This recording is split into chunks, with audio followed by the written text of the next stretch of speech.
Oui, bonjour Isabelle, bonjour à tous. Effectivement, une notoriété unique au monde.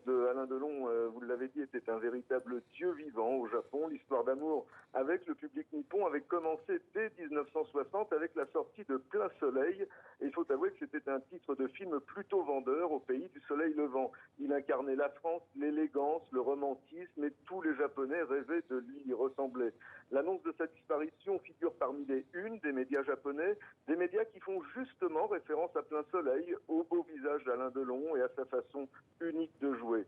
Acteur adulé, mais aussi businessman, puisqu'à l'instar de Pierre Cardin, Alain Delon avait créé ses marques de kimono, parfums, smoking, souliers, briquets, stylos, cigarettes et tout un tas d'autres produits dérivés.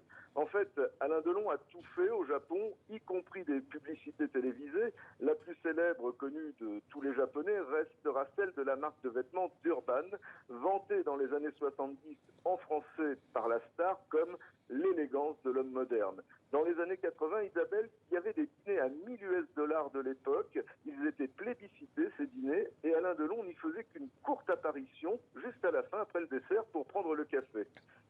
Admiration au Japon, Philippe, mais aussi plus largement en Asie du Sud-Est, où d'ailleurs une marque de cigarettes portait littéralement son nom. Le paquet rouge des cigarettes Alain Delon, au Cambodge notamment, se vendait à chaque coin de rue. Oui, absolument. Souvenez-vous, il n'y a pas si longtemps, de cette gigantesque publicité, en effet, à l'entrée de Phnom Penh. Moi, je revois le visage immense d'Alain Delon pour la publicité, pour ses cigarettes, qui trônait sur le toit de l'immeuble à l'entrée de Phnom Penh, qui à l'époque était quand même une ville assez dévastée. Et puis, toute l'Asie était sous le charme d'Alain Delon. En Chine, il s'était fait connaître dans son rôle de Zorro.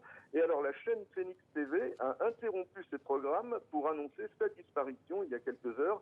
Et depuis, la toile chinoise s'est complètement emballée avec le titre Zorro est mort. Et ce titre Zorro est mort est partagé par tous les réseaux sociaux chinois.